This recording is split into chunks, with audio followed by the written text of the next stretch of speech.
తెలంగాణలో ఎన్నికల నోటిఫికేషన్ విడుదల. సో, మీరు చూసుకున్నట్లయితే సార్వత్రిక ఎన్నికల నోటిఫికేషన్ విడుదల.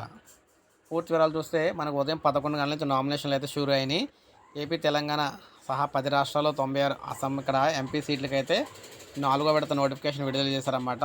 ఈ రోజు నుంచి నామినేషన్లు అయితే వేసుకోవచ్చు. ఏప్రిల్ 25న నామినేషన్ల స్వీకరణకు చివరి తేదీ ఉంటుంది. ఏప్రిల్ 26న నామినేషన్ల పరిశీలన అయితే ఉంటుంది. ఏప్రిల్ 29న నామినేషన్ల ఉపసంహరణ అయితే ఉంటుంది. మే 13న అయితే పోలింగ్ అనమాట. 4వ విడతలో మనకి ఆంధ్రప్రదేశ్, తెలంగాణ, ఒడిశా, ఉత్తరప్రదేశ్, మహారాష్ట్ర, మధ్యప్రదేశ్, పశ్చిమ బెంగాల్, బీహార్, జార్ఖండ్, ఢిల్లీ రాష్ట్రాల ఎన్నికలు అయితే జరుగుతున్నాయి. మనకి తెలంగాణ గురించి మనం చెప్పుకున్నట్లయితే తెలంగాణలో 17 లోక్సభ స్థానాలతో పాటు ఒక మనకి అసెంబ్లీ స్థానానికి కూడా జరుగుతున్నాయి అన్నమాట. సో, ఈ విధంగా మనకి తెలంగాణకు సంబంధించిన ఎన్నికల నోటిఫికేషన్ అయితే రిలీజ్ అయింది.